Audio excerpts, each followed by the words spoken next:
Shoes. Recorded live. Okay, here we go. If you got any questions, hit star 8, and we'll go ahead and get you unmuted so you can ask your question to Steve.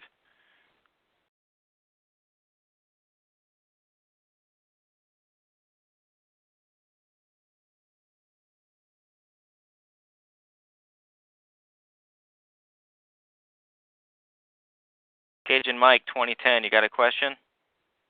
Yeah, reference the abatement. I come to some understanding yesterday that it does not work well for a criminal case. I'm involved in one, and so when I put an abatement into the case, the judge threw out my active state document, threw out my apostille, threw out the UCC one financial filing, both for Washington as well as for the home state of Texas, and just made a mess of everything that I tried to do. So that's where I'm at now. Evidently, according to the people that have awareness in the law, that all that stuff has to do with the commercial and civil aspects, but not necessarily with criminal. And so I'm to a point where, in order for me to maintain freedom before the trial, is that I cannot put paperwork into the case. The judge has ordered that, otherwise they'll pick me up and stick me back in the federal prison jail. So I'm kind of strung out and hands tied and things like that. And so that's pretty much what I'm trying to figure out. How do I get out of this case on conspiracy to defraud the Asininity Group, portraying themselves as the tax collecting associates and things of that nature? Well, I don't know. It depends on where you're at with the case. In my opinion, you filed all those documents without seeing them. I don't know how they were filed. I think there's a couple different ways you can go, but you have to choose which side of the fence you want to be on. It can be, like you say, but all criminal cases are commercial. But you are correct with that abatement. Most of that stuff has had success in the civil side. But I have not used it myself in a criminal case, so I can't really comment on that. But I don't know, it's a tough one. Anybody else want to chime in on that one? Steve, I got 3 other participants that want to chime in: North Central Florida, South Central Florida, and Central California. So I'll go ahead and unmute those parties, and they can jump in. ADM Remedy is another one. Here, let me unmute that one as well. Okay. ADM Remedy, you've just been unmuted.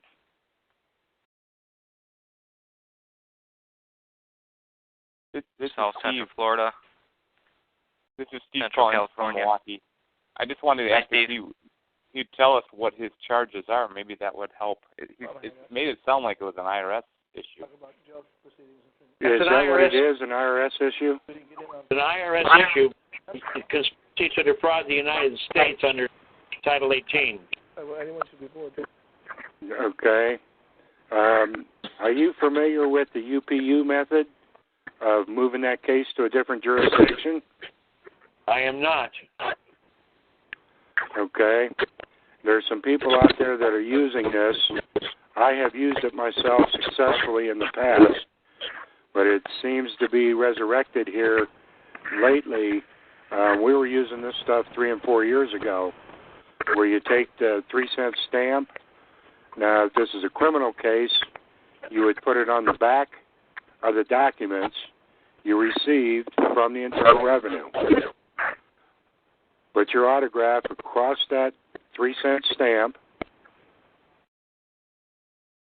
with blue ink.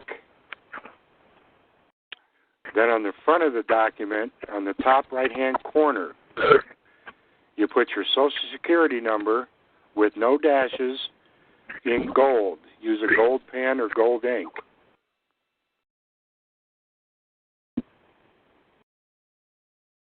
Okay, I have taken the 18-page indictment and done that, but I have approached the lawyer in the case in order to do this because she says that if I put in if she puts in any documentation that the judge doesn't want, then they'll just go ahead and have me rearrested, and the court's trial is not till November, so then I would be back in Sheridan Prison jail for the next number of months.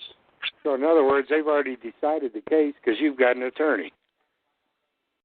They forced the attorney on me. I liquidated the attorney very early before I submitted the documents. Then I submitted the documents. I didn't go to an arraignment. That was probably bad advice by an ex-judge.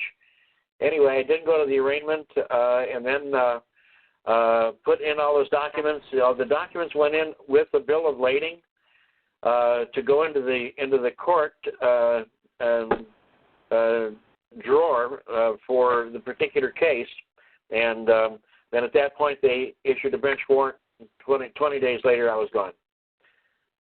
Okay. Well, see, first of all, they can't make you take an attorney. The minute you take an attorney, you're declared incompetent, and they're going to do what they're going to do because their first responsibility is to the court.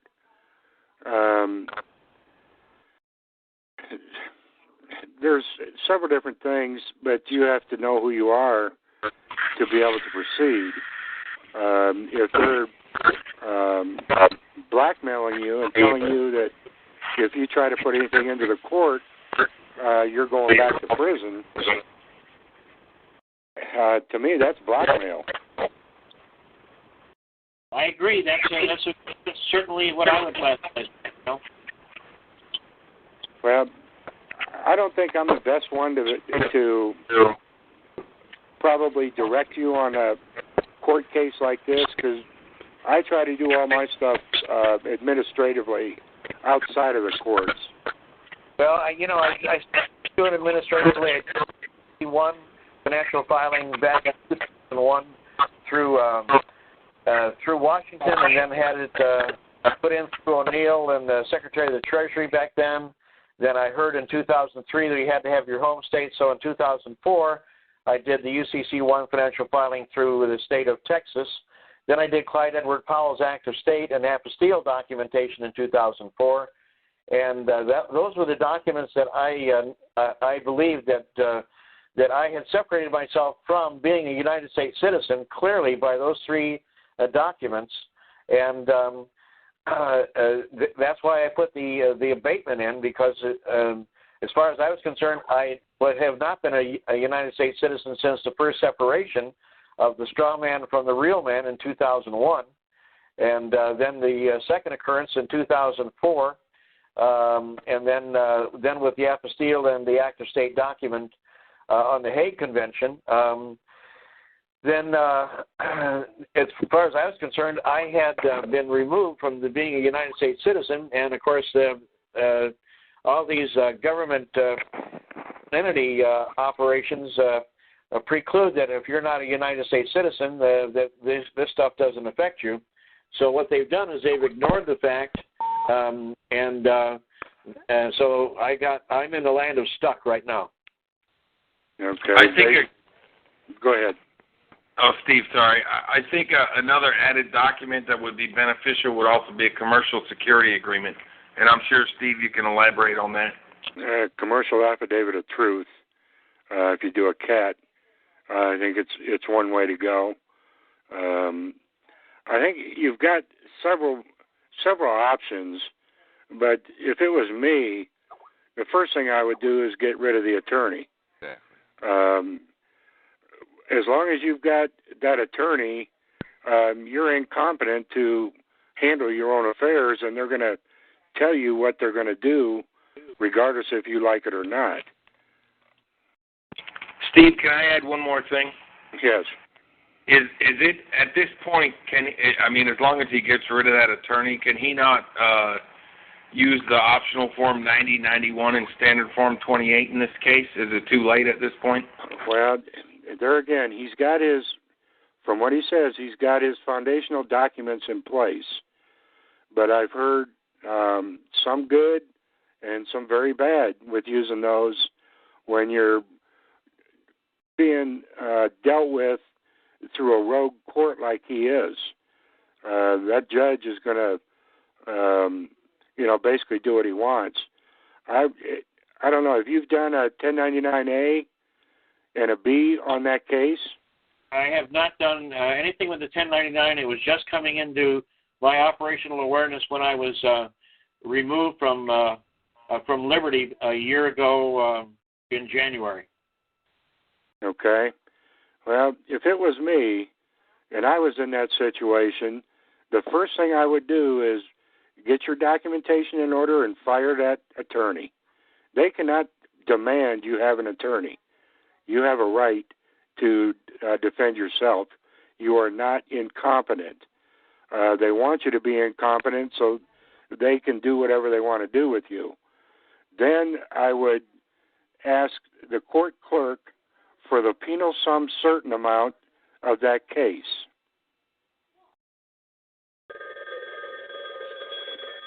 Those are great ideas. I agree. But you've got to get rid of the attorney, and you've got to put a complaint against the judge and get him removed. He's a biased judge. Yes. You've got to get him recuse himself. He needs to get the 1099A, the 1099B into the case, along with a cover letter, which is a letter of advice that explains to them how to process that payment, and because all they're asking for is for you to settle the debt. It's not an administrative or a judicial court. It's nothing more than an administrative bankruptcy proceeding is what's being performed in the courts today. All they're there for is to collect the money on the bankruptcy. Everything else they do in there is a dog and pony show. So you can settle that for closure and discharge on the case and get it into the record. Then I would file a 3949A and a FinCEN 101. Now, Greg Gentry's got a bunch of good documents and procedures to follow to perfect that in a situation where you've got a judge acting like he is. That's why I said you got to put the heat on the judge. Get a complaint against him so he's got some heat. Also complain against all of your plaintiffs that are bringing you into court. Put lawsuits against all them and the IRS if you have to, because that puts the heat back on them, and lets them know you mean business, and then you can try to settle the debt with the 1099A. It is also not the best way to put the heat on these people to catch them in default of dishonoring your payment and then being able to file a lien against their bonds? Yes, exactly. That's why I suggest doing the 1099A, get it filed into the court record, get it file stamped, and process it through to the judge. I'd also issue a W-9. I'd hand out W-9s to everybody in that court. Yep. Hi, honey. I love you. I hope this isn't on the air. Oh, it is on the air. We love you, too. Oh. I got her. I muted her. Okay. Sorry, guys. Okay.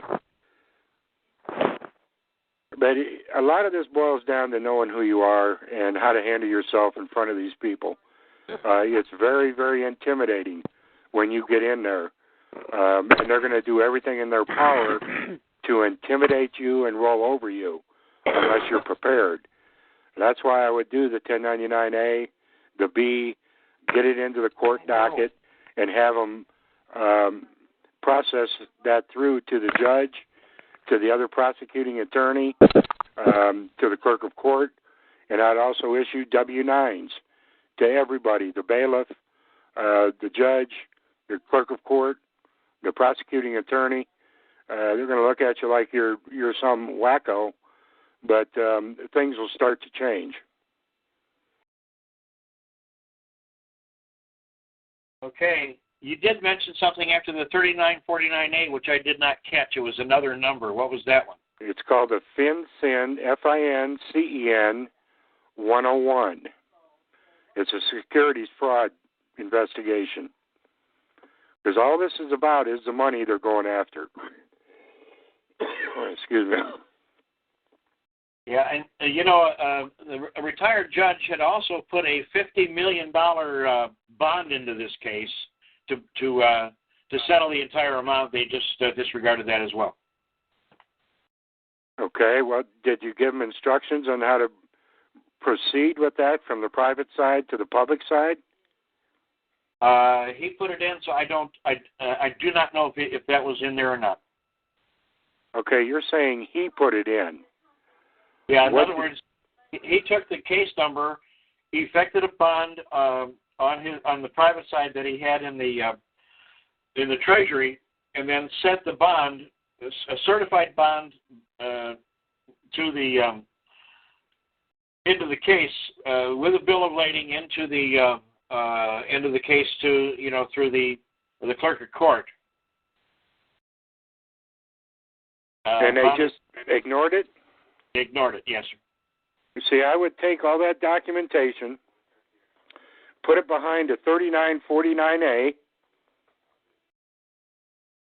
and then get it to the CID office in your area, along with an affidavit of non-response. Also, I do a UCC 3-603, which states, once payment is tendered, and they either accept it or reject it, it's still tendered payment. Debt is relieved. That's their rules. And then turn it over to the CID and let them do their job. Because there's a bunch of tax money going uncollected, and they're making bundles and bundles of money. Okay.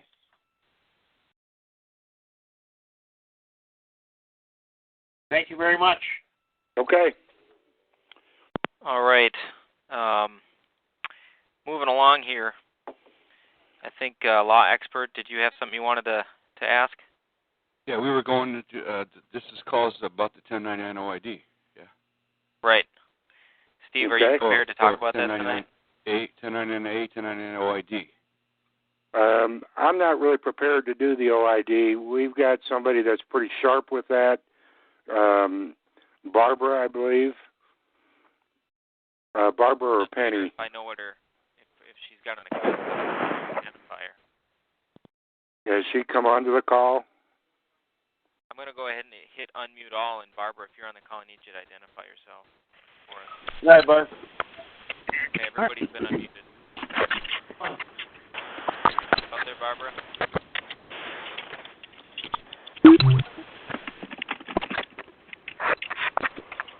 Barbara on the call tonight? All right, Steve. Well, I'm going to go ahead and mute everybody. Of course not. Okay, yeah, mute everybody out. You're on the call tonight. You have a question? Yeah. Go ahead and hit star 8 and mute everybody. And then I'll click next. Are they on? Ask the question, and I'm going to have to unmute Gotcha, once I do this mute all again. Here we go. No sé por qué la gente está.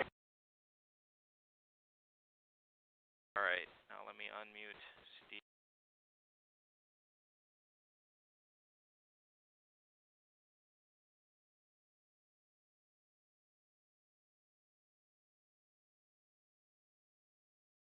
All right, Steve, you're unmuted.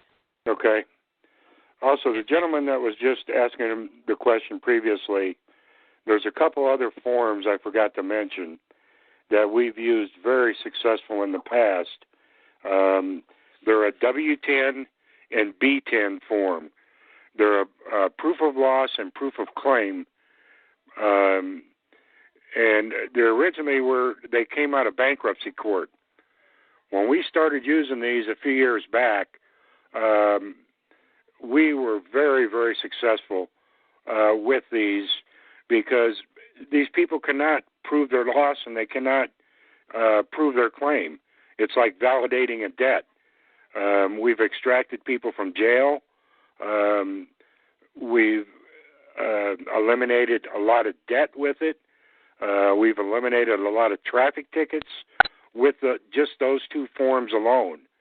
And they're very simple to use because you don't fill them out. You send them to them to have them fill them out and prove their loss and prove their claim. If they don't respond, then you get them through the administrative process. You can't prove the claim, then case dismissed. That's simple. Okay, North Georgia's got a question. I'm going to go ahead and unmute you, North Georgia. Go ahead, North Georgia.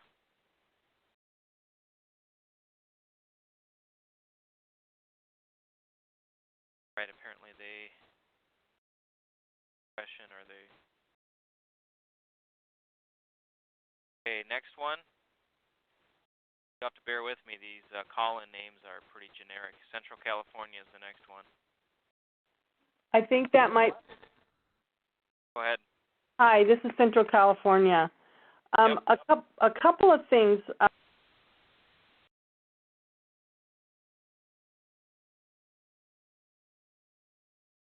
Still there?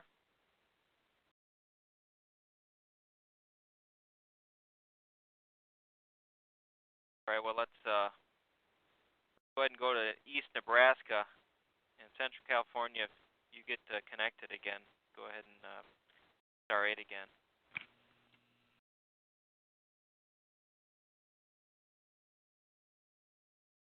Yeah, this is Kevin in Nebraska. I've got a question on the PSQ. Okay. Once one of those is presented to a public servant, and you write a letter to the congressman to inform them that you've made this request demand to the public servant. Next step to enforce this procedure, I've also sent copies of the PSQ and the letters to the manager of the public servant that I presented this to. Could you kind of take me through the steps for the benefit of all as to what one should do to go through this process, and what steps, if any, are necessary to be presented by a notary? Looks like we lost Steve here. Law expert, are you able to respond to that? Oh, yeah.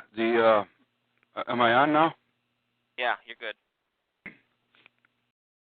Yeah, every document that you send has to be put in the envelope by the notary, and the notary testimony letter go along with that to show what was put in the envelope, and he can prove it, and he's going to be able to go in and testify in court that that's what's in the documents. That's what was in the envelope. He puts it in and he seals it, and he mails it. His return address is on the top as to in care of the notary and his address, and there's a note in his presentment to say that if you want to contact me about this, you have to talk to my notary.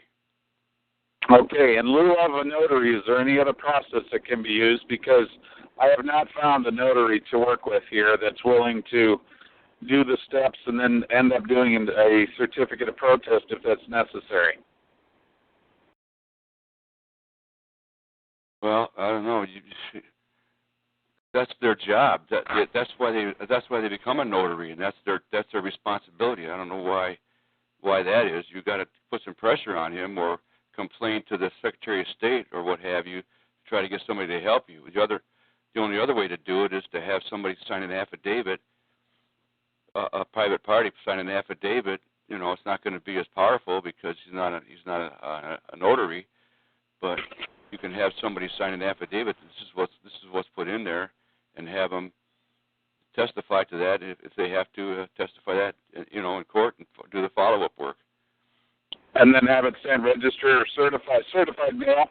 Yeah, it's got to be registered, registered or certified. So you got to return receipt. Okay. If it's a financial document, you do the registered mail. If it's a document like the PSQ, a certified mail is good enough. Yes. Okay. And then you follow up in 10 days and say, I still haven't received it. What kind of... Well, there's 5 steps to do to the follow-up when the first letter's written. And that's recorded on last week's call. Okay, I understand, but I remember the steps to the congressman, but what do you do to the public servant? I mean, it's almost like now you got the congressman in the hot seat, but what about the public servant? He's the one that was being the rogue agent, so to speak, in the first place. Well, if he did not respond to his request for PSQ, then there's no case because they can't come at you. They can't touch you. There's no jurisdiction. Okay. Okay. Well, let me ask you, what are you trying to accomplish with the PSQ? I'm dealing with and this was my fault for doing it in the first place, but I was doing a over the phone, not an interview, but an appeal with the IRS. And she refused to look at anything that I had submitted to her in terms of a case review. And she was acting totally like a collection agent from the first point forward. She never looked at anything. She just said, it's been verified, you owe X amount of money, how are you going to pay it? And so after 3 phone meetings with this lady, I sent the PSQ off to her and said, if this is the way you're going to be, then I want to know who you are and fill this out. And I sent a copy to her area manager as well. Okay, well, you see, what you're dealing with is a third-party debt collector, and never, ever do anything over the phone with the Internal Revenue. Always demand it in writing. Now, in view of the fact of what you've already done, what I would do is download that Form 4490. Are you familiar with that? Yes. Okay, I would download that 4490 form, and I would also put a cover letter in there to request that they do a forensic accounting and fill out the 4490, and then I would put a W-10 and a B-10 form in there along with it. Make them prove up their claim and prove up their loss for collection, and give them so many days to respond. Then when they don't, then you can start the process. And anytime they contact you by phone, the first thing I tell them is say, look, I don't talk to anybody on the phone because I don't know who you are. You could be some Joe Blow from who knows where. So I don't do business on the phone. Send it to me in writing. The signature. That's right. Okay. Yeah, they will never send you anything with a wet ink signature that shows what you owe. And when they don't do that, then you can start the process and you got them. And when you say start the process, clarify, if you would. Debt validation process. Okay. When they don't, you give them, if you're not familiar with it, like you said, there's 5 steps involved in the process to get a summary judgment for non-response. Okay. And that's the process you would use. Okay. All right. Okay. Thank you very much. Okay. Okay, the next one in queue here just says 000, so I'm going to unmute you and you can go ahead and ask your question. I'd like to. All right, what's your question? Is this us? Yeah, go ahead. Oh, okay. Yeah, this is a 1099 situation. Don, you wanna tell them? I mean, you did the filing, and Mike got the letter. It was more of a rep. So we sent a REPSA letter on a foreclosure, and we got a response, but they did not answer through the notary address. They sent it directly to the homeowner, and they just made an assertion that the paperwork we sent was invalid, but they had no proof or claim of what was invalid. So we were just kind of curious of how would we respond to that? What did you send them in the first place? The Mike Biters REPSA package, some stuff we got from him. Okay. At that time, we didn't know anything about the B. The B as in boy, the 1099B. Uh-huh. We were doing just the 1099A. Is that what you did? That's what we did, yes. Okay. And then you did it by notary presentment? Absolutely, yes. Okay, they're in clear violation right there. Go back to your notary, have them do a notarial dishonor for them not responding as per requested. All right, yes, their time limit is up anyway, so yes, we will do that. And then I'd also notice them, there's several other things you can notice them with. And then I'd also put a W-10 and a B-10 form in with that. I'm telling you, we've had some tremendous success with those forms. All right, and do we do a 1099B also? I would. Okay, all of them, okay. And to give you some idea about this W-10 and B-10 form, these were forms we downloaded off the bankruptcy website a couple of years ago. If you go to the bankruptcy website now, they are no longer there. So if people need those forms, I do have copies. Would you like to have this letter read to you? Which letter? The letter that he received from Chase, actually the mortgage holder. Well, see, what people got to understand, the letter itself is immaterial. I don't care if it says they dishonor that you owe $50 million or you owe $10 million. In commerce, he who holds the documents last loses. It's a game that you're playing with these people. So you needed to return that within 72 hours. Accept it for value and get it back in their hands for dishonor. All right, we'll do that too. Thank you. Yeah, 'cause they're gonna try and railroad you, tell you what you're doing has no standing in law. If you continue, they're going to contact the FBI, and you should see some of the letters I've seen. Well, who do they think is committing the fraud? It sure ain't you. It's them. Yeah. What state are you in? Alabama. Is that a judicial state or non-judicial state for foreclosure? I think it's non-judicial. They do not have to go through the courts. When is this that they set a sale date?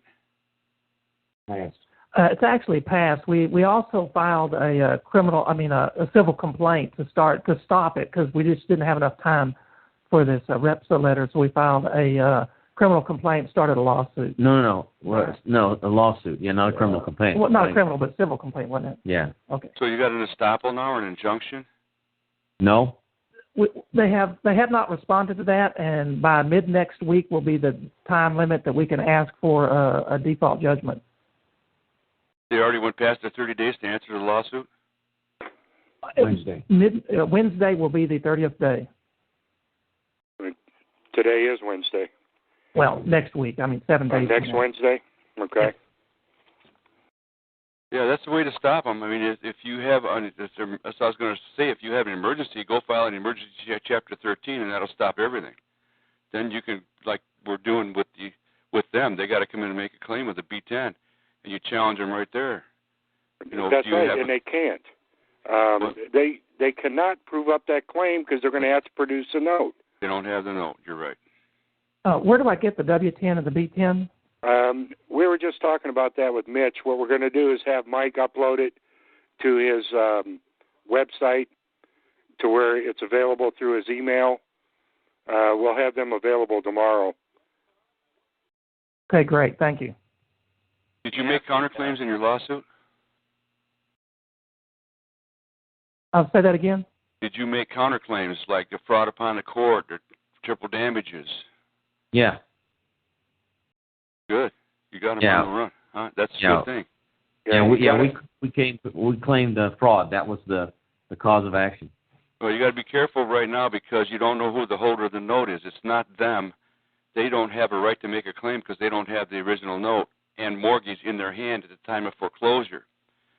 They claim that they're representing the investor, but they're not. They're representing whoever they think that is the trustee or whoever's been assigned to do the foreclosure. So you got to be careful on who you make the counterclaim against. That's right. And you got to get the attorney's sanctions because they're committing fraud upon the court. And there's Rule 9011 will give you millions of dollars in sanctions that have been given out in bankruptcy. So there's a lot of opportunity there for you guys to get them on the run and make some money in the long run and get your free clear title, even because they don't have the note. You can do a quiet title transfer after they miss their window to answer that lawsuit. You can go ahead and do a quiet title transfer because they no longer have an interest in the property. They can't prove up their claim. So now you can transfer title, and you can get a free clear title without a lien on it, and now you're home free. That's right. Turn around and go file a first lien on it yourself. That's right. So they got to go through you to get to that property. Well, they can't. There's a lot of opportunity. They can't come back to you. The only way they can stop you from a quiet title transfer is, which you got to get a judge's order for, but the only way they can stop you is to come back at you with a lawsuit against you, and they don't have the note. They can't do that. So you just about got it made. Yeah, if they don't respond, then you go down to the clerk and get a JL1 form and have them authenticate it and take it right over and record it in the county and get your quiet title. There you go. They don't know what kind of, if you know what you're doing, these guys cannot ever do a foreclosure. They don't have the note. They must have the note and the mortgage in their hand when they do the foreclosure. Otherwise, they cannot. They don't have jurisdiction. They have no standing. And especially if you went back against them in a lawsuit, that's the way to do it. If it's a non-administrative, if it's a non-judicial foreclosure, then you file a lawsuit against them to get it into court. Yeah, the counterclaim. That's correct. With the counterclaim. Apparently, that's the one thing we did right. Yeah, that's good. It's probably the best thing, but still, you've got a lot of opportunity to come out of this thing very well. Right. And that's what it's all about, because you're playing with nothing but thugs and thieves, and they're going to come at you, making you look like the bad guy when they're actually the villain. Right. They're a third-party debt collector. They do not represent the original investor. Well, we may don't know who that is. We may ask you next Wednesday on the call again about this, because that is the deadline, right, Mike? Yeah. Next Wednesday. Yep. So next Thursday. Sure. Did you find out if they've got a bond with the state as a debt collector? No. Call up the Secretary of State. Find out if they've got a bond, third-party debt collector bond with the state. Most states require that. They have to have a bond in order for them to be able to even do business in that state. That may be why we didn't answer. I don't know. We will do that. Yeah. Yeah, we've had attorneys thrown out of the court because they didn't have the bond in that state. The judge says, right. You don't belong here. You got to get out of my courtroom right now. Yeah, you're not authorized to do business in this state. You've got a lot of avenues available. You just got to start looking at what you can do, and don't get intimidated by these people. Right. All right. Thank you. Okay. All right, Steve. Appreciate it. Ready for the next one? Yeah, go ahead. Okay, East North Carolina. You're next. All right, you've just been unmuted. Hi, it's Carol from North Carolina. Can you guys hear me? Sure can, Carol. Go ahead. Okay. Well, I did have a question. I was going to say something for Cajun Mike, but since he logged off, then I'm just going to pass. So, although, wait, I do have one question about the 1099B. I don't understand its significance. I do understand the A and the OIDs, but I'm ignorant on the Bs. What? I just lost Steve again here. I'm going to try to get him back. Go ahead and mute me and bring him back in, and maybe he can answer that.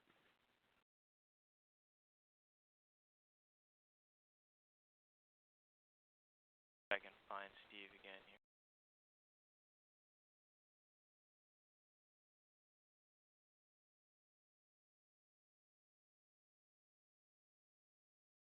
Okay, I think I'm unmuted now. You're good.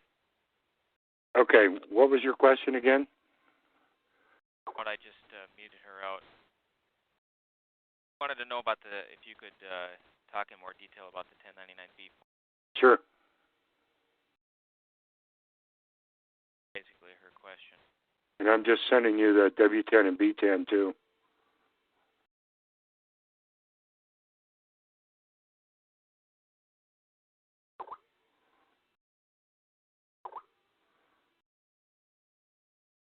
Yeah, if you want to just share a little bit about that form. Okay. Is she back on?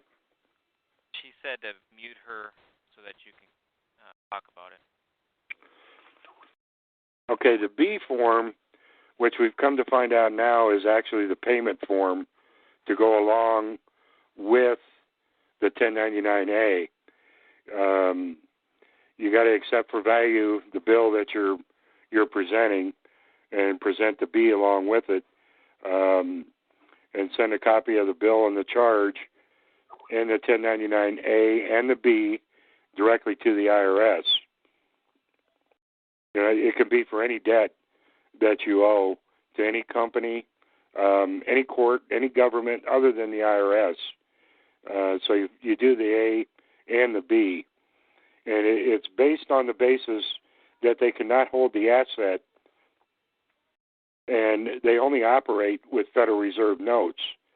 So they have to provide you with the means to pay your bill when they present it to you.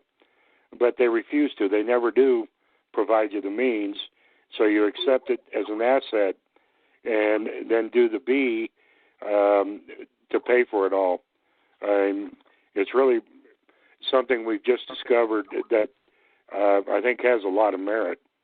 I can get these forms, document forms, a kind of template, loaded to Mike's website, so they'll be available for everybody for the 1099-A and the B process. Explain a little bit, Steve, for those of us who have maybe sent out 1099-As? And then do we need to just send a second mailing with the 1099-B form in it? Yes, I would include a cover letter indicating that you failed to include this form. Please add that to the documents already sent in, which included the 1099-A, the 1099-B, and that I will be forwarding my copies to the IRS.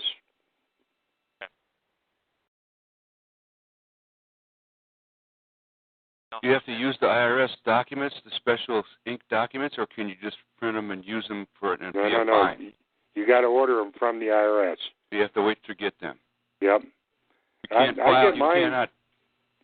I get mine fairly quick, anywhere from 3 to 5 days. Every time I've ordered from them. Just waited 6 weeks. I got mine fast, probably about 5 days. Yeah, I get mine 3 to 5 days, like clockwork. Good. Okay, Oregon, you're next. And instead of hitting next in queue this time, I'm just going to specifically that I lose Steve here. So, Oregon, you're next. This is there. This is Michael. Can you hear me?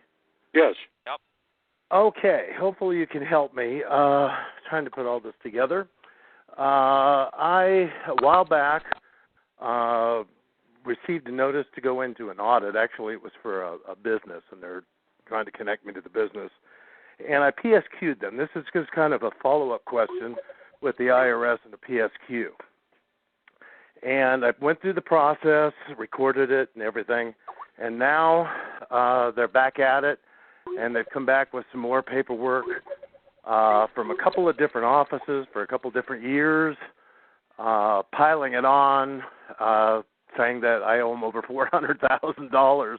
Yep. I wanted to see, is the best procedure, actually a couple of minor questions, to now PSQ these the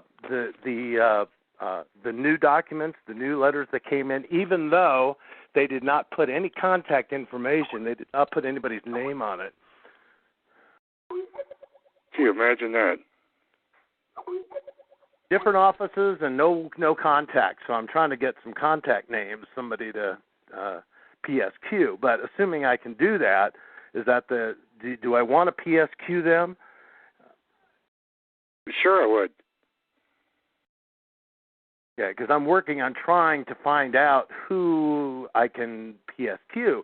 But my next question would be listen, you got to send it to them and reference your case number, and it'll get to the right party. You got to do the notary presentment to make sure that what is notified is in the envelope, and then you send that to that address blank, and and send your attached letters showing them what you're trying to PSQ, and that will get to the right office, and that'll start your administrative process. You don't have to have a name. Well, I don't. Okay. Well, if you don't have one, you just don't do nothing. Go ahead and file it into that office where they sent it from. Okay. And I'd also include a W-10 and a B-10 and request a Form 4490 filled out by them.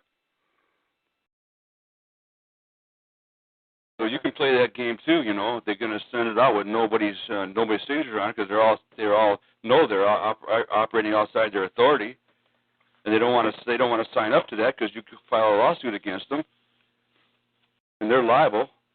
So they do it all in secret and pretend that they're going to be a debt collector without not telling you who they are. You know, it's the IRS. Well, yeah, right. Bring the IRS to the court. Okay, so that's okay then to do it that way.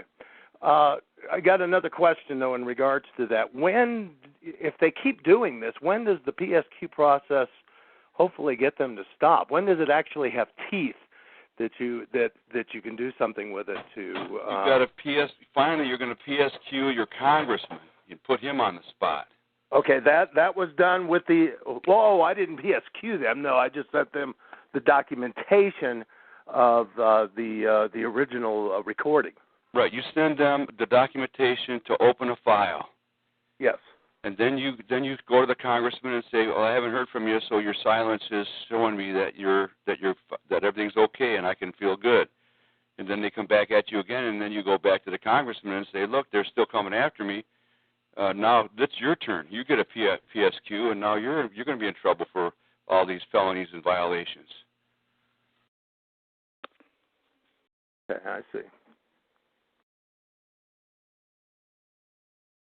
Okay, well, I think that I'm not sure what else to ask.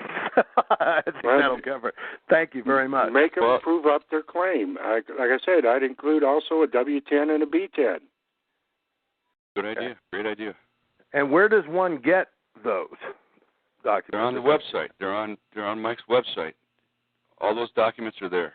The whole PSQ and last week's call. You can record it and listen to it. You need to email nmrphs@gmail.com. Okay. I probably have it because I requested a bunch of documents last week, so I probably have it in my... We haven't had any new documents uploaded. I have a couple that Steve just gave me, and I'll make sure those get out there. I don't know if they probably won't be available until tomorrow sometime. You got to put hello in the subject. And I did that, so I must have them then. Okay. Yeah, they're in there. Okay, and then I've got it. Thank you very, very much. You have to order the B-10 form. Steve, you said you got to get that from the IRS website. Is that correct? No, I've got the W-10 and B-10. Yeah, 1099s you got to get through the IRS. The 1099B form is what I would. Yes, you got to get from the IRS. All right, beautiful. All right, the next caller is from Central California.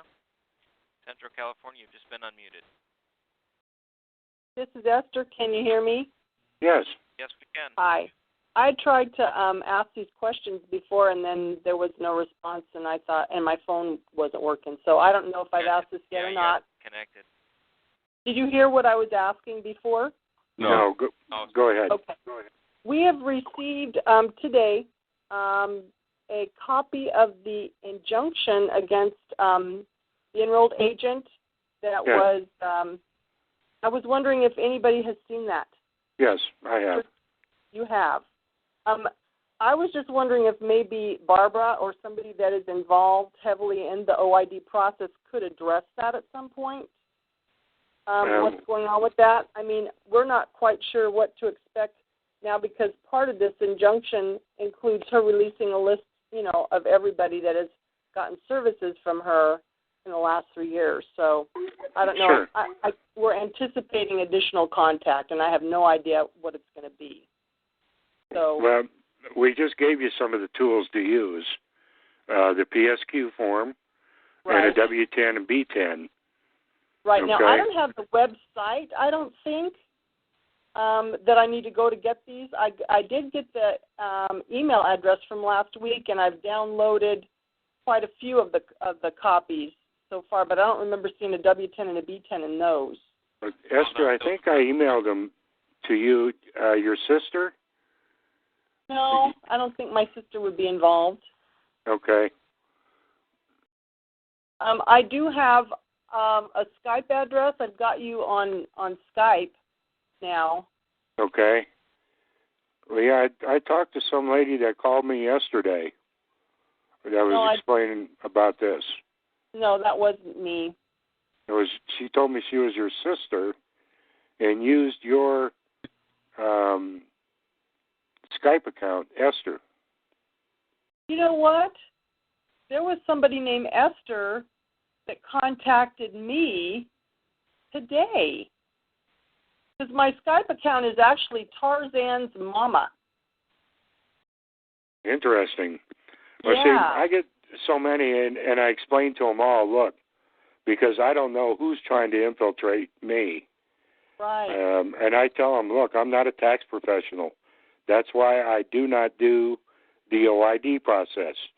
I do the 1099A and the 1099B because they're non-taxable issues to the people using them. We're going after the tax against the people that aren't paying the tax that it's due from. But it's not a taxable issue to me. But the OID is. Yes. Right. Well, so if you're in their system and you want to work in their system and be a taxpayer and reclaim those funds through that process, then you become part of their system. Well, I would be interested in not being part of their system for sure. Exactly. I mean, it got us into pretty deep doo-doo.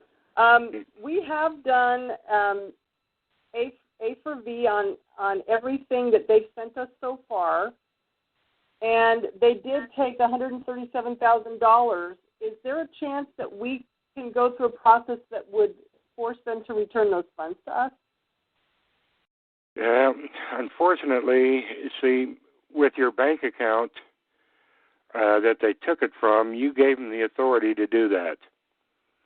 There's a process that you can go through to make them prove up their claim that they're entitled to take that money. And if they send you anything that tells you have a right to an administrative hearing, accept that administrative hearing. Okay, but you want it in writing. I want what in writing? The administrative hearing. Oh. You want acceptance in writing. In writing. I think I did get something. We returned it accepted for value. Okay. Did you request the hearing? Okay, so basically send it in and request a hearing in writing. Yes, and make them prove up their claim. Make them prove why they took the money they did. You know, not with all the jibber jabber and all the things that don't matter. Make them prove up why they had the authority to take that money back. If there was something wrong in the process, it was done by an EA, of theirs, an enrolled agent. Right. Correct? Correct. And that enrolled agent accepts the responsibility for that filing. Right. Okay? So now they're trying to put the responsibility back on you. But that's why you went to the tax professional. That's right. Okay. But I would send in that W-10, B-10, request the administrative hearing, make them prove up their claim, and ask them for a Form 4490. That's a detailed accounting, request a forensic accounting on that file, signed in wet blue ink. Now, will it come back signed in wet blue ink, or do I need to request that they do that? Is the Pope Catholic? Okay. Gotcha. Okay. Wet blue ink. Okay. My other question was, is there a chance on a call in the near future we can go over the mortgage debt relief again? Because I came into the calls after that had been addressed, and I'm not even sure if we're qualified because we're not in foreclosure, and our loan is only 2 years old. Okay, I just got an email from Esther that says she's on the call. Hold on here on Skype. Now, Okay. I had Skyped you earlier and asked you if you'd gotten this injunction or not. Okay, this lady, her name is Demarius. That's not me. Okay, she's in Florida. Her sister's name is Esther. Huh. Okay. Not on the call as Demarius. Okay. I don't think. Well, Steve, on the W-10 and B-10, what is Mike's website? You said I can go get them there, right? Yeah, we'll have them there tomorrow probably. But Esther, if you want to Skype me, I'll send them to you right now. Okay. Don't forget, I'm Tarzan's mama. Okay. That's actually my horse, just so you know what that is all about. Okay. Very good. Okay, thank you. Alrighty. Okay, next caller, North Central Florida. You are unmuted.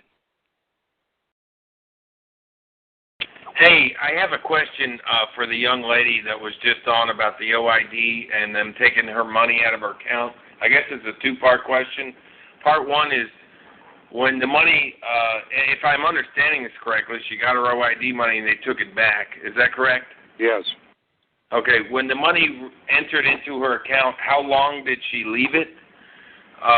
Did she not withdraw it immediately? And part two of the question is when she refers to she, as far as in that situation, who is she referring to? Her processor, or you understand? Yeah, she is the accountant that filed the paperwork for her. She was an enrolled agent. Yeah. Okay, and then I guess we'd have to get her back to find out part one of the question, so no big deal. I said if she didn't withdraw it right away, that might have been a little bit of her own doing. Anyway. And we tell the people this all the time. You know, you're dealing with issues like this. They send you money, get it out of there and get it somewhere else. Right. Because you don't know what these Gestapos are going to do. Yeah, that was my fault. I left it there. How long did you leave it there? For several months, because I really thought that, well, I'd listened to a lot of things that basically said that the IRS was now our friend. We'd gone to peace with them. Nothing to fear. Hey, can I ask one other question? Sure. Since you are on, ma'am, did you use a processor that you knew, or did you kind of follow a field of cattle, I guess I'd call it? No, I knew her already, and she had. I have been dealing with IRS issues and been part of the tax honesty movement for 10 years. So she had helped me basically cleanup filings. We had basically mortgaged our house to the hilt just to finally have some peace. And when the process became known to her, she basically came to us and said, hey, there's new information here. You know what? There's a way to basically, for there to be some justice. And according to this injunction, she's fighting them every step of the way and standing behind the process. But they're coming after her, basically trying to invalidate everything. Is So, that My understanding is yes. it's empty threats. It is. Okay. And then John. Say again. Hello? Has she put the 1099As in for anyone? Because I understand she did not do that in her process, and I have talked to that lady myself, and she was never doing A's. I don't know. I don't know what she's done. If you read the complaint from the state or government or whatever you want to call them, Treasury. there was no mention of 1099As. I don't know if that's because they didn't want to reveal it or if that she didn't. So I don't know if that's relevant or not. No, it's like reading the newspaper. You can only believe 1/10 of what you read. Yeah. Because, like Mike says, the only thing I look at is the top 3 inches of those documents. Whatever else is in them is immaterial. Well, something that was interesting, too, is, they're addressing her in all caps under the defendant, but in the body of the injunction, it's upper and lower case. Does that mean anything? But she's contracted with them to be surety for the all caps name. Okay, but even her company name, I won't say it, but her company name is even in upper and lower case in the body of the document. Is she incorporated? It's an LLC. Uh-huh. Well, I think they're following grammatic rules in the body and in the introduction, salutation, and Said memorandum of law. right. I think in the body is irrelevant. Okay. Well, evidently, Sam was on the call last week, and it sounds, from what he said, he is doing work for her. So I'd be real curious to find out, where that's going and whether or not he's able to. okay. Hey, Matt? Yeah. Tina's trying to get on the call, but she can't get unmuted. I need to know what her name is on the call. Okay. And if it's a generic name like Arizona or California, it's going to be trial and error to try to get her unmuted.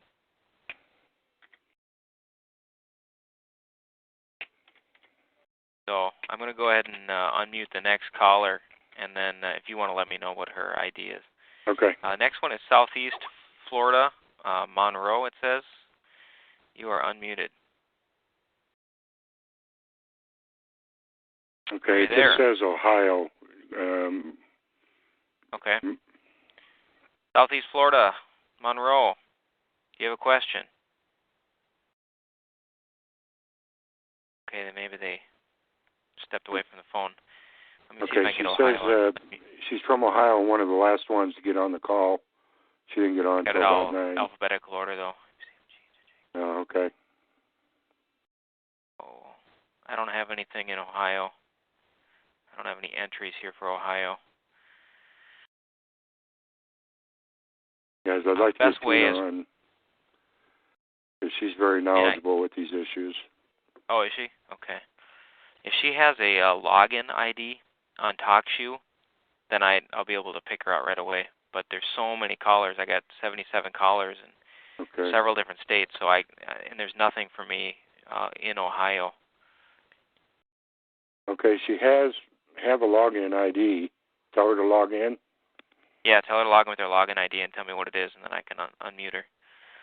And while she's doing that, Steve, I'm going to go ahead and bring on West Michigan. I have 2 West Michigans, so I'm going to unmute the first one. Okay. Are you there, West Michigan? Go ahead, West Michigan. Hello? Yes. Yep. Yeah, You know what? I kind of apologize. I was listening to you guys, and I kind of lost track of my questions. Some of these questions. Oh no, I know what it was. I found the form, the 1099A it's online. You just Google search it. You can pull it up. Well, you can Google search and find the B10 form is there too. The B10, but the W10 isn't. Yeah, I saw AW10, but I'm assuming it's different than what you were referring to. Yeah, it's a proof of loss and proof of claim. Yeah, I searched everywhere on the websites, the United States bankruptcy websites, for them, and they're not there. They've been pulled for a reason, but I've got copies from when we were using them a couple of years ago. And the last question is, and I'm assuming I was invited on the call, and my colleague, anyway, I don't know your website, and I'm just kind of curious how I contact. Okay. Whoever brought you on the call will give you it, but it's N is in Nancy, M is in Mary, mm-hmm. R is in Ralph, P is in Paul, H is in Harry, S is in Sam, at gmail.com. Okay. It's short for Neomorpheus. Okay. November Mike Romeo Papa Hotel Sierra at gmail.com. And put hello in the subject line, and you'll get an email back with several links to all of the different forms that are currently out there. We don't have all of them out there. We'll have some more that we'll need to upload tonight. Steve, I do have 2 Southeast Ohio callers, and I'm wondering if maybe those are the ones. Well, let's try them and see if it's Tina. Southeast Ohio, can you hear us? Yay! All right, Tina. Hi, the other one's actually my father-in-law. So, Jimmy is the other. I do have 2 of them here. Yeah. Very good. Yeah, glad you got me on. I was trying to set up a TalkShoe account so I could hop on here, guys. Sorry, I was late. Yeah, I was looking for Ohio, and I wasn't looking for the S because you can put these in alphabetical order, so I apologize for that. That's okay. The lady who was, a client of California, I mean, without giving you tax advice, I would go back and file your A. Would be the first thing that I would do right now. You don't need her to do that. And you don't have to ask permission to file the A because you are the lender. So that's the first thing that I would do. Very good. Do I need to? I'm actually in the process of having somebody else redo the filings because she also had me on the 1099 OID listed as the payer.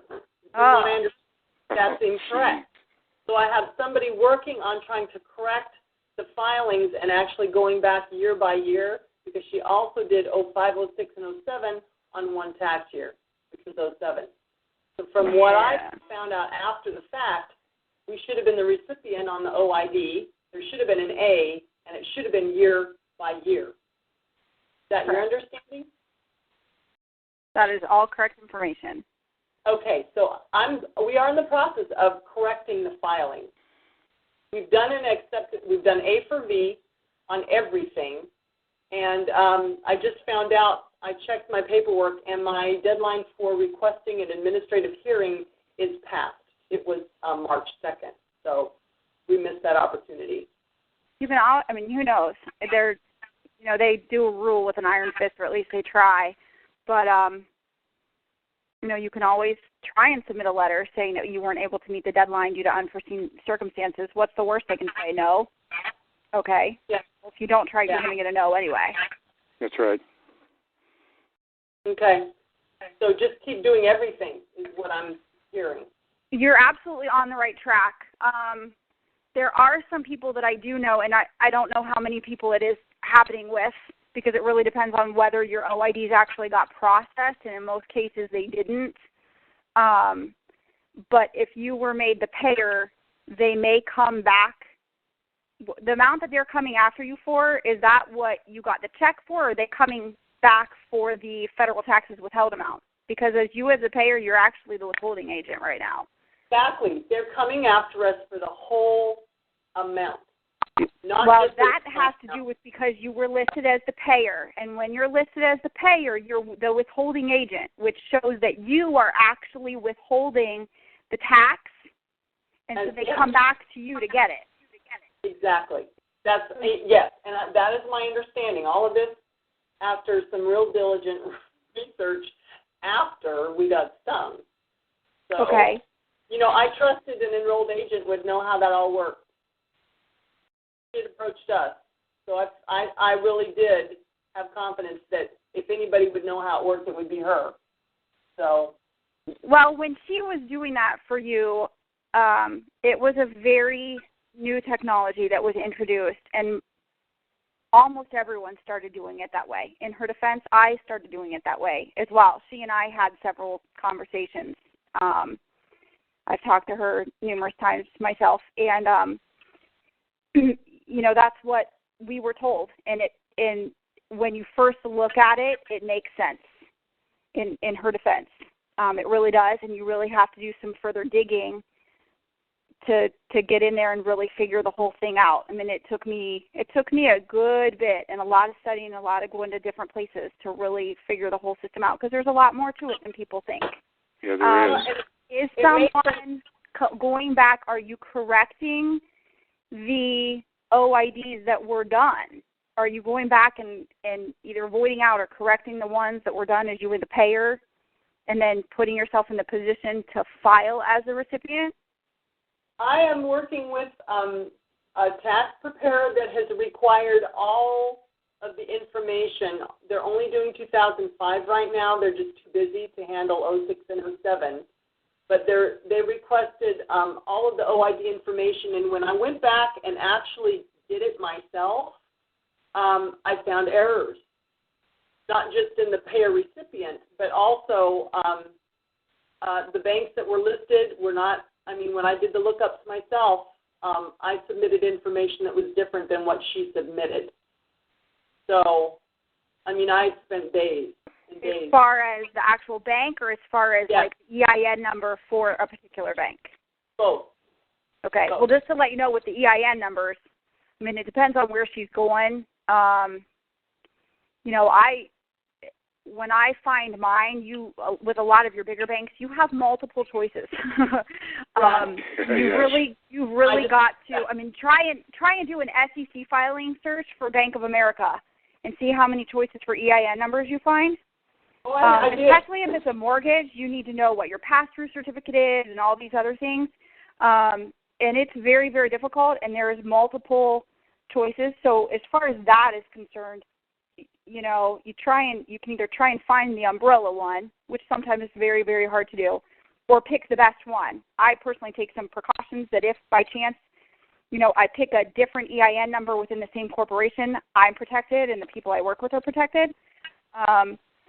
But that is very possible. That can happen just because the sheer numbers of EIN numbers that they have. Right. Well, she had, for instance, the parent bank of a credit card listed wrong. You know, that kind of thing. So I sent all of the OIDs for that year to the tax preparers, so they will see what was already sent in, and then how I filled out my paperwork. So that should all get corrected. That's the plan, anyway. Sounds like you're on a good track then. I tell you, I'm holding on by my fingernails some days. A lot of prayer. If they're asking for the EIN, can't you put just W-9 refused? No. No, they don't want you throwing in that way. It will never go through. A month ago, I heard that they're rejecting anything that does not have an EIN number. So how do you get the EIN? Yeah, but you're just saying you're guessing at which one it is. Well, it might not be. Well, as far as anything to do with a mortgage, you know, your HELOCs or your first or second, you're going to get a 1098. So you've got the EIN there. with your credit cards, I've just gotten really good at doing the SEC filing searches. A lot of times you can find them on the actual, you can find the umbrella one on the actual website of the company. Not all of them, but a lot of them. You have to navigate and you have to know where to look. And it can be, I've spent up to 3 hours searching for one EIN number to find the right one. That's, I believe that one was Bank of America. HSBC is pretty hard to track down too. They protect their information very, very well. Yeah, no, I found the number for them. I hope it's right. Well, like I said, even with what you're doing, you still have to, if you're going to go back and refile as the recipient, you need to put yourself in a position to do that. Because are you an authorized agent? And Steve has said this before, and I've never really come out and talked about it. But he brought this up probably a month ago, and he hit the nail on the head. It's exactly what I do with my clients. You have to put yourself in a position to do that. Are you an authorized agent for the bank? No. So if you're not an authorized agent for the bank, what gives you the authority to file on behalf of the bank? Uh-oh. They stole your credit. You need to put yourself in that position. And how do you do that? What's the law of the land? Contract, contract, contract. Okay. So my contract with the bank is what gives me the authorization to file on behalf of the bank? Hold on. No. Sorry, no, you have to create a contract with the bank to give you the authorization. So before I file OIDs as a recipient, I need to create a contract with these banks. That is correct. Right. If you don't, creating a contract that through silence and acquiescence gives you the permission to file, you are committing fraud. Oh, dear. So this process is very viable, and it is very doable. I have seen it help many, many people. There's just a lot more to it than what people think. Now, another part of it is know who you are. Have your name copyrighted. Have your PSQs handy. But you also, if you're going to defend what you're doing, you need to understand what you're doing. Right. And there's a lot more to it than just slapping some numbers on a paper and sending it in. Oh, I know. Is there help available to, oh, shoot. Yes, there is.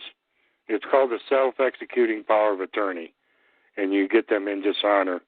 Once you get them in dishonor by not responding to your self-executing power of attorney, it gives you authority to file on their behalf. Right. I do mine a little bit different. I don't do a full-blown self-executing power of attorney just because, to me, to get something that doesn't have limitations, at least mine has limitations, as to not make the bank freak out. Because if I were to get one that's just completely self-executing power of attorney, I could go do whatever I wanted in their name. And I just... No, we tailor it. Okay, you tailor. Well, I haven't seen yours. I wasn't exactly sure, but mine is very tailored specifically for, it has all the filing information per year for the years that the filing is going to go in for. And it only pertains to the issues at hand. The issues at hand, exactly. Yeah, you got to be real careful how you execute that self-executing power of attorney. We've had some situations where they tried to attack us for fraud, so we tailor it very carefully. But it is possible, and we have got them in that situation, and we have used it successfully. But we leave it for people like Tina, who is the expert. Oh, don't call me an expert. Please. I am just a regular person who studied a lot. Evidently.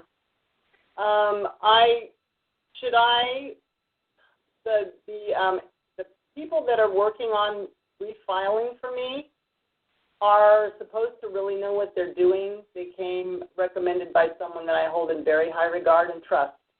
And I guess I should ask this question of them. And or is this something I need to do on my own, or they're going to basically kind of help lead me through that before the filing's done? I would look over everything they're doing based on your past situation to protect your own interest. Right. The internet's full of all these gurus that are out there selling all this stuff and all these processes, but have never done it themselves. And they're telling people what to do, how to do it, where to do it, but give me $500 and then go tell me if it works. Well, yeah, I feel like I'm in the experiment for people that haven't stuck their own neck out. At least Teresa stuck her own neck out. Yes, she has, and there's several of us that have, and we do our due diligence, and we don't bring anything out that we don't do ourselves or haven't tried ourselves. I will not give out any information to anybody based on a whim or this should work, because it's done nothing but get people in trouble. Our whole philosophy is to help the people that need the help, not to get them in more trouble. Exactly. So are there people that are actually filing the correct way that are basically getting refunds and the IRS isn't coming after them again? Yes, I'm one. There's not a lot of us, and right now I'm swamped I've got more people to the deadline for 05, and with my process it takes a while. And just to let you know, actually, if you want to send some info to this website, you ready to write this down? Yes. It's form90, FORM90 at yahoo.com. That's a. Are you there? That's a. Oh, sorry, I was reading Skype. That's a generic website that we have, but it's as I got an email, it's virus related for anyone who's not authorized to use it, but that was a joke. Anyway, my father-in-law's a jokester. But if your people aren't, well, because I told him if I give this out, we're going to get 50 million emails. Look over whoever you're working with and find out if they just actually file.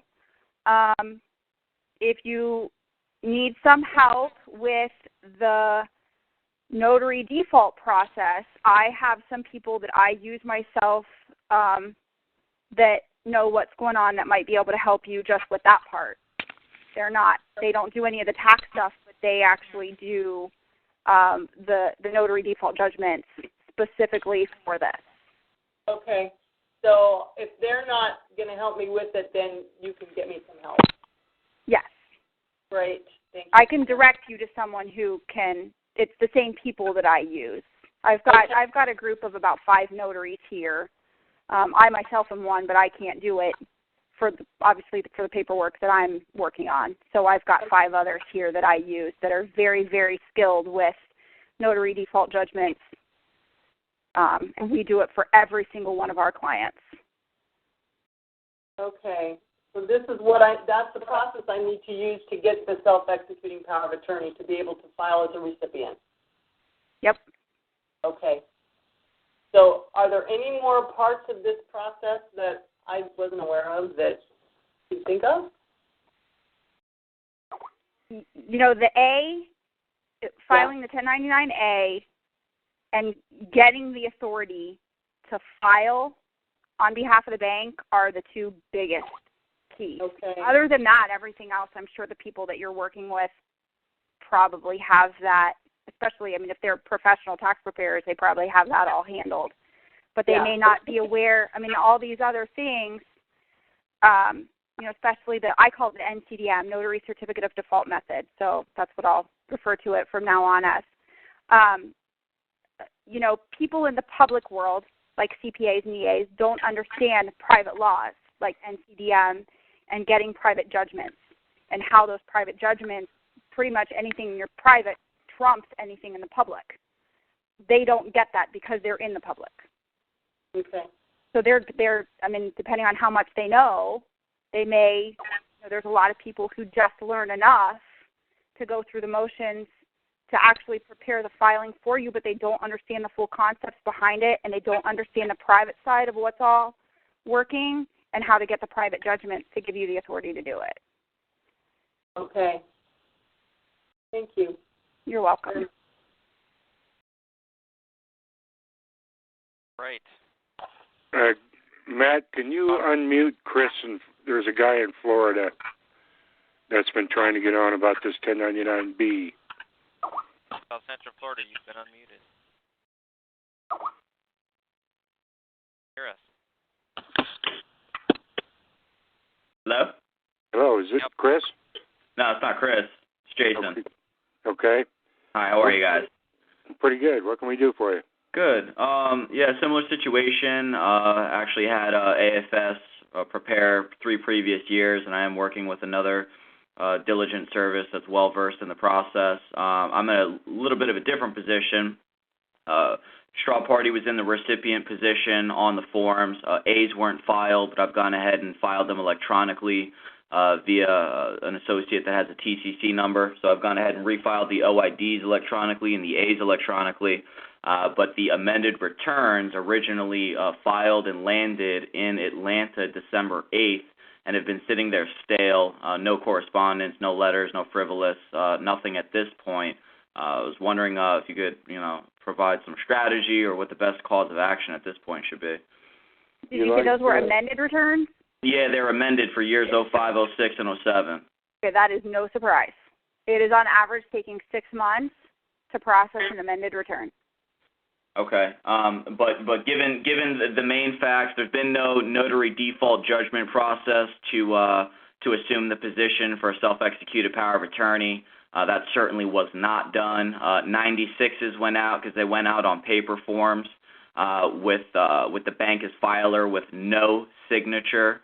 And as I also stated, the OIDs were refiled electronically and the A's were filed electronically. The accompanying A's for those accounts that were not originally filed were filed about 5 to 6 weeks ago. I'm wondering if there's anything else I can do to prop up the posture of my procedure.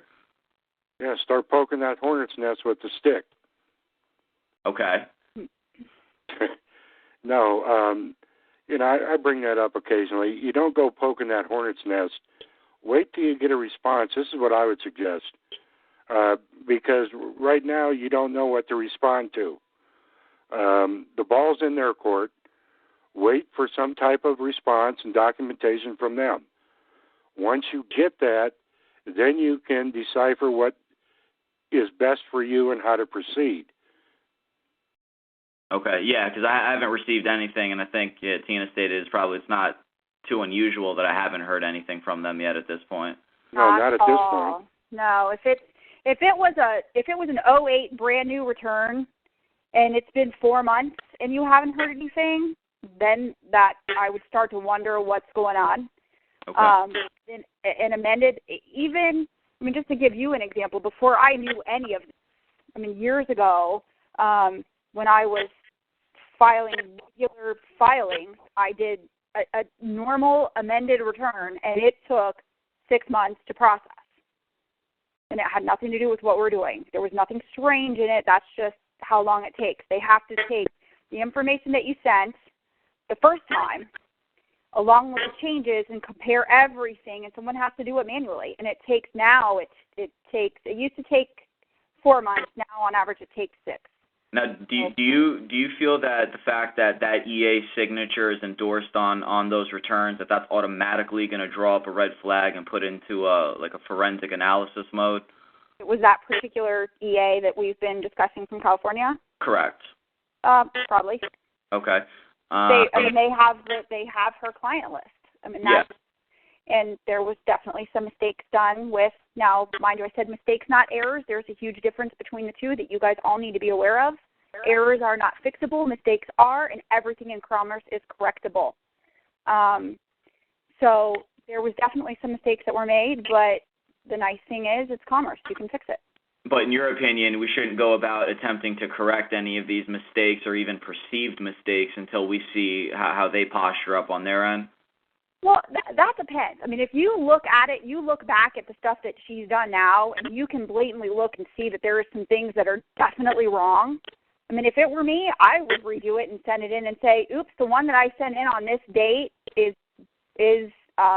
were some mistakes on it. I fixed them. Can you please disregard that one? And because you're going to end up doing that anyway. Yeah. Own up to your mistakes. Either they're going to come after you for them or you own up to them. If it's blatant, if it's just something, I mean, if you know that there's numbers that are off and, you're the payer and you should be the recipient, that kind of thing, I would. That's not the case. I think the core elements of the procedure are correct. I mean, as I stated, I did file the accompanying A's electronically. They're posted on the IRS website, and it was listed as recipient on the OID, the straw party. So, I mean, those essential elements were correct. I mean, Schedule B was included on the 1040. The only thing was the 1096 without the default through the notary process was included with the bank as filer on it.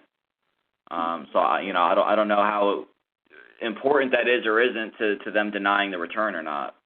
But you said that you went back and filed them electronically since then. Correct. Yes. Okay. Because the paper filings that you sent, and I'm sure they did not get processed, and quite frankly, that's a moot point. If you went back and filed electronically and they're in the system, then everything is going to be in the system. Okay. At this point, if I were you, it sounds like the only thing you need to do is a notary default judgment and secure your position to do what you've done. Correct. Oh, okay. Great. Can I just go ahead and send you an email at the one you had given out, the Form 90?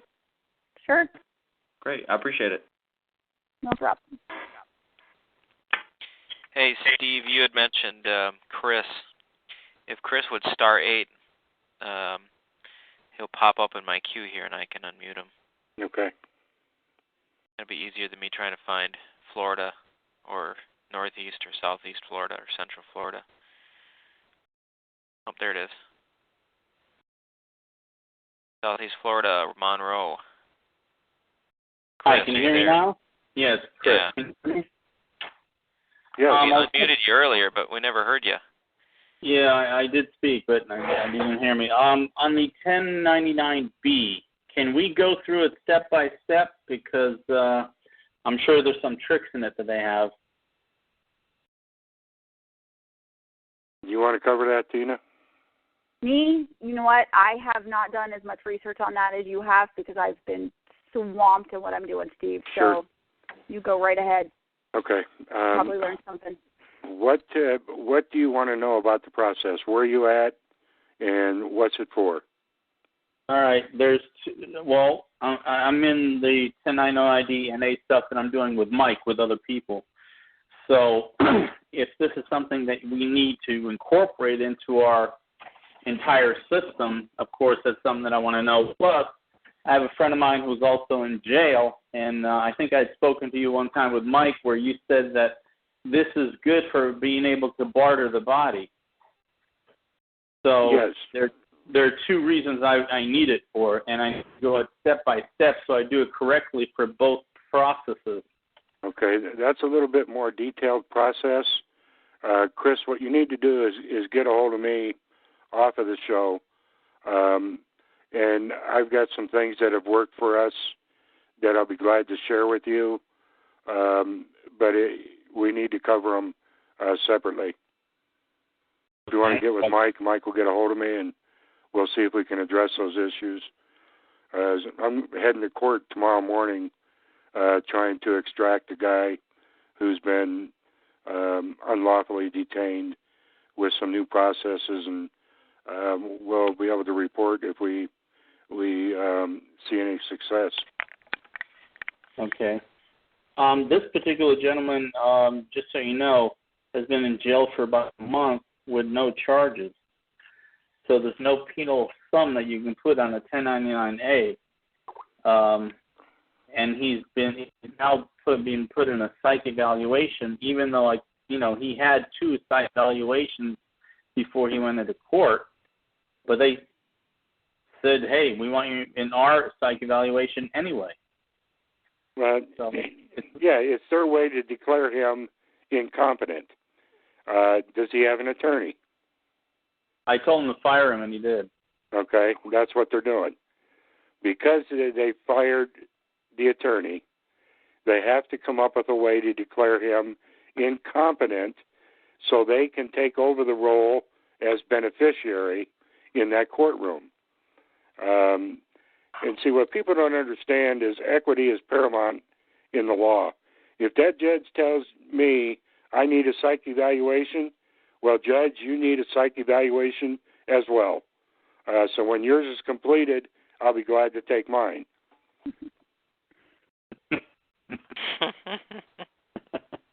But it goes back to knowing who you are, and what they're doing is they're establishing their basis in court. Now, there is a penal sum certain. You said that you haven't been able to give that. Yeah, nobody knows anything. The clerk of the court knows nothing. The judge knows nothing. It's like nobody knows anything. They don't want to tell you anything. Well, then you requested. What state's he in? Well, the court happens in Buffalo, in New York, but then he was shipped to Ohio, and now he's in Massachusetts. On what kind of charge? It actually stemmed. It was one thing led to another, but it started with a Liberty Dollar that he tried to buy a hot dog with a silver Liberty Dollar coin. I'm sure. I don't know if you heard of Shane. Yes. All right, him. And yeah, okay. So it went from one thing to another, and just escalated into so many other charges that it's ridiculous. But he hasn't been charged with anything because he hasn't done anything.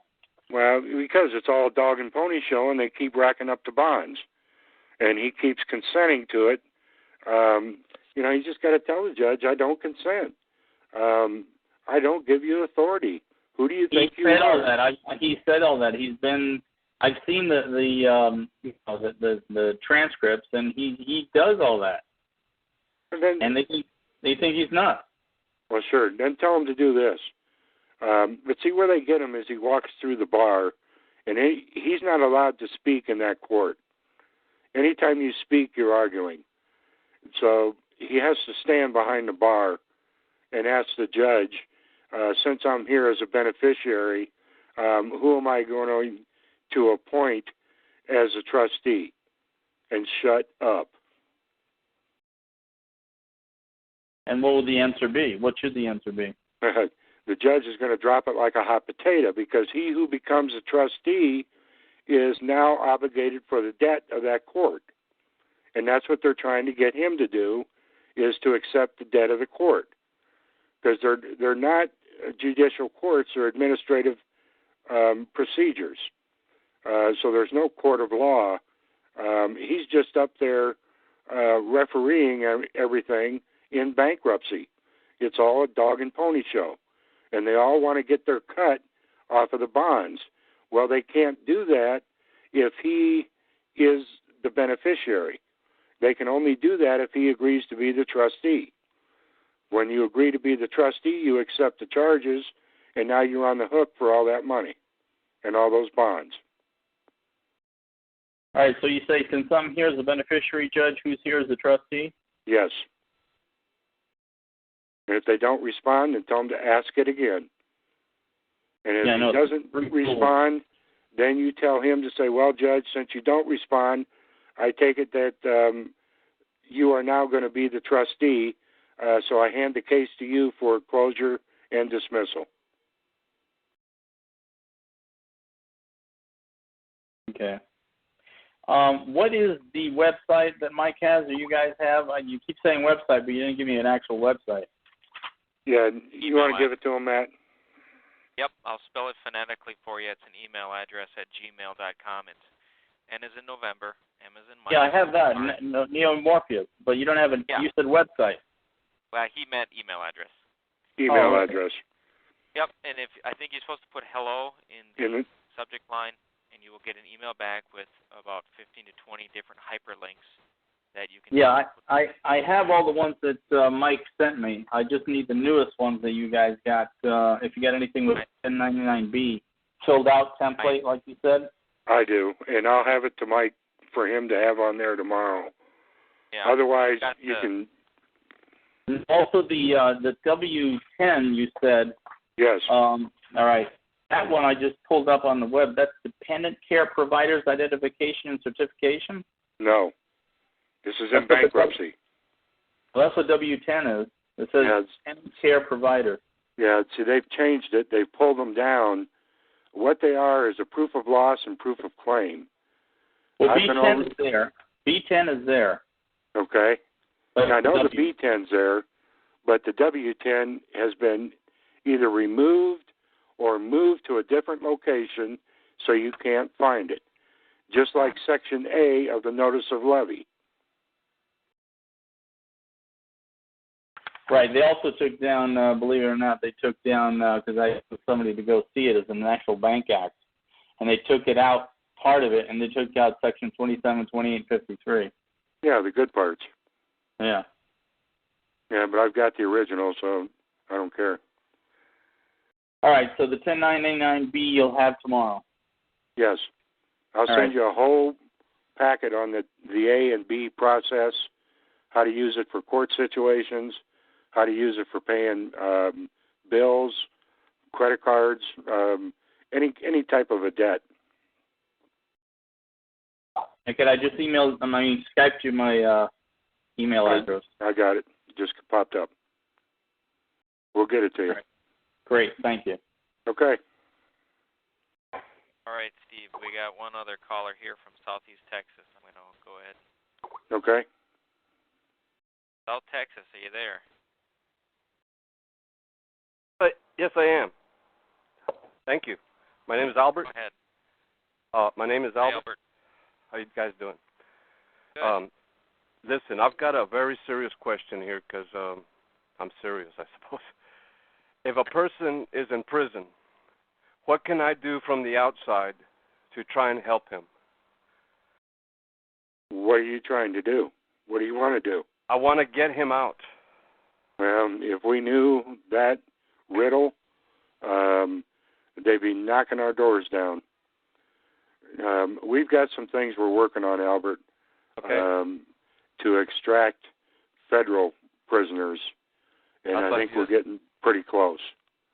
Oh, good. Well, this guy, I consider him a great man of God. He's a teacher, preacher, and he just went into prison a couple of months ago. He, I guess they got him for taking out $9,600 out of his accounts several times, so they got him on that charge. And you say taken out of his account, right? Out of his bank account. You have to report when it's $10,000, and he was taking them out at $9,600, $9,500. He probably did it several times. In fact, his name is, so that you guys would know, his nickname is Dr. Dino.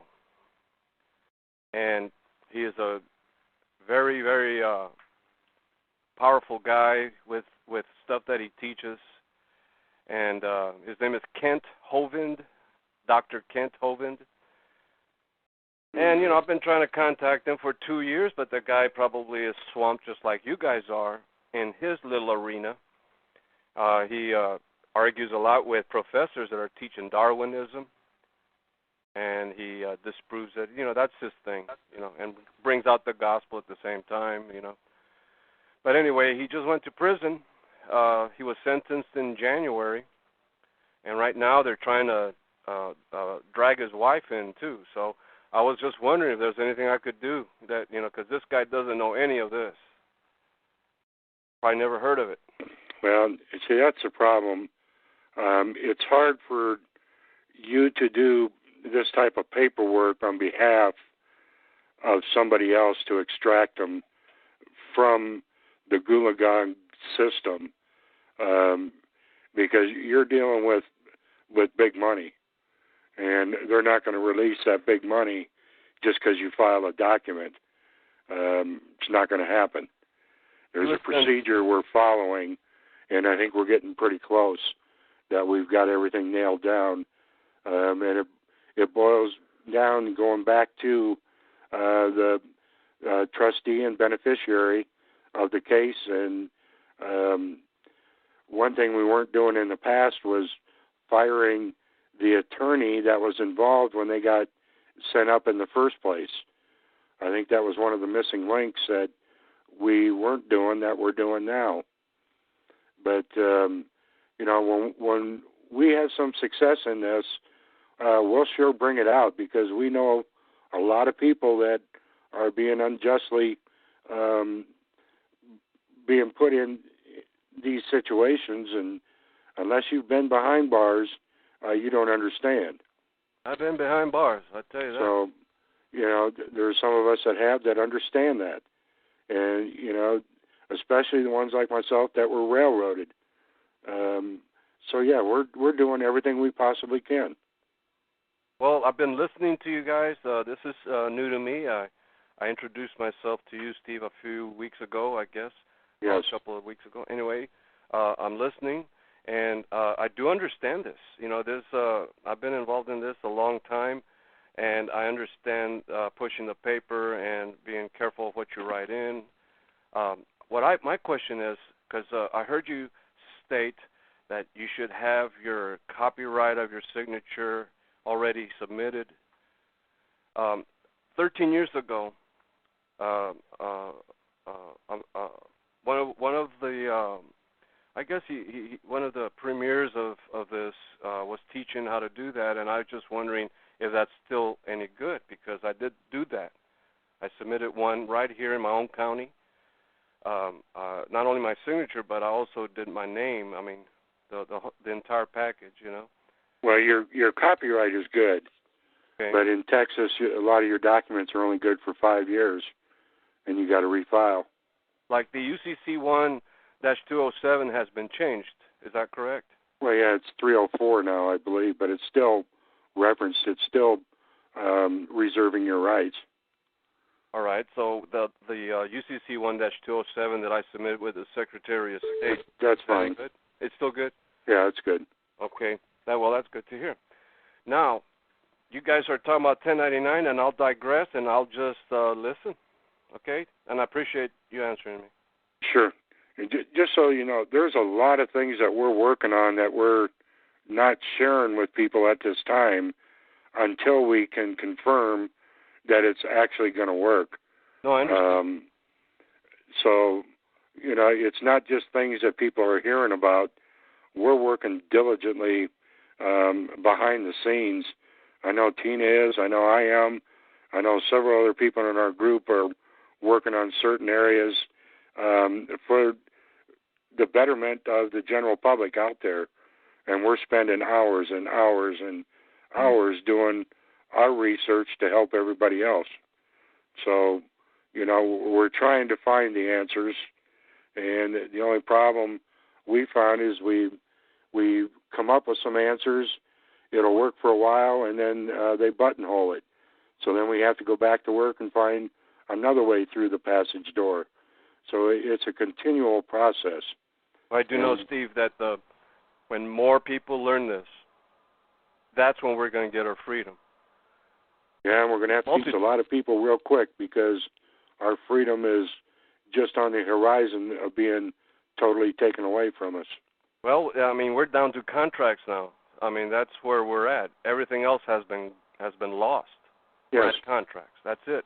So the more we can spread this across this great nation, not just this state, but the nation, then things will change. But I think it's going to get rough, real rough. That's right. Okay. Thank you. Yep. All right, Matt, let's go ahead and take one more call. We've been on this now for a couple hours, and yeah, we're at about an hour and 50 minutes. We got M. Jones 46. It's our last one. Here we go. Hello. Hello. Hi. Hi, Steve. How are you? Good. Okay, I just want to recapture on something that you just said about the being the beneficiary. Yes. When you're in court, that's a question. Do you ask the judge that I'm the beneficiary, or how do you actually address that before you ask who's the trustee? Well, the way you proceed with that, first of all, you should not have an attorney. Right. Okay? If you do, fire them and put it in writing, because you can tell them 50 times and then they still end up coming back because the judge told them to. But then what you do is you approach ask the judge if you may speak. Or ask the judge if you may say something. And he'll say, well, sure. Then you can ask him, Judge, since I am here as a beneficiary on behalf of the defendant, I wish to know who is going to stand up as the trustee.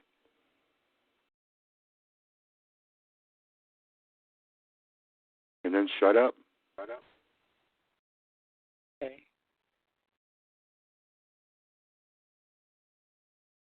Okay. I got you. Thank you. Okay. All right, folks. I think that was the last one for tonight. We'll try to have some of these docs posted tomorrow to Mike's email address. Tina gave out her email address also. I'd like to thank Tina for coming on. We spend a lot of time doing these things for folks, and we just like to thank everybody involved. We'll look forward to seeing you all again next week. And I'm sure Mike will be back again. So until then, be safe. Take it easy. Good night, everybody. Good night.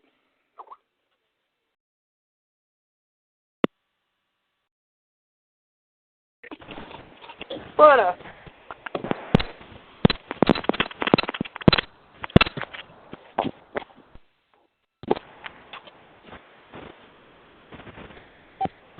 Mm-hmm.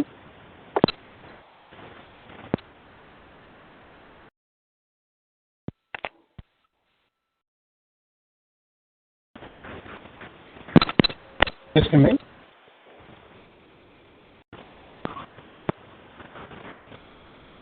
Well, you want to hear my theory, or do you want to hear absolute fact? I mean, I have my theory. Well, I don't have any facts, but I have theory. That's the best I can do. I think we're out of there, huh? Well, yeah. Well, I think I mentioned this to you before, a couple of months ago, but maybe not. But my understanding is the certificate of live birth is, I guess you could say, evidence of you being placed on their books as collateral from the day you were born until you were 18. And since they put you on their books as collateral, basically establishing a prepaid account, because obviously they made billions on you being placed on their books for those 18 years. Plus, it's also evidence of you being born on the continent as a national. And because they took all the money away from the nationals, they had to pay all the bills. And because that's evidence of you being born here in the Republic or one of the state republics, now they got to pay all your bills. So then why can't the 000 account work? I'm not saying it doesn't work. I'm saying you accepting that contract, you accepting the terms of that security, which is anything that's a certificate is a security. Just like, hold on, the doors, somebody's been ringing the door, hold on.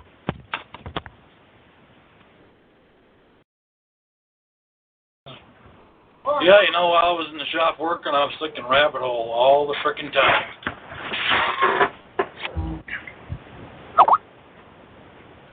The fiduciary is the big key to everything.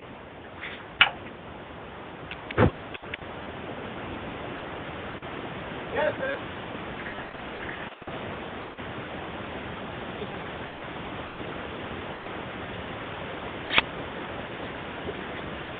yeah. Oh, it was great. It was good. That's why I was thinking rabbit hole all the time. All right, I'm back.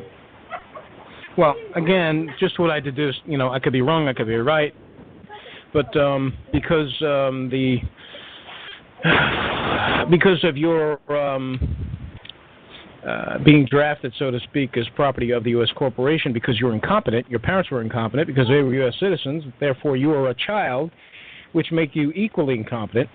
They had to take care of you. They had to put you on their books as their property. So at age 18, unfortunately, everybody takes the wrong direction and signs up for benefits and continues that state of incompetency, my understanding is if you flip that certificate of live birth over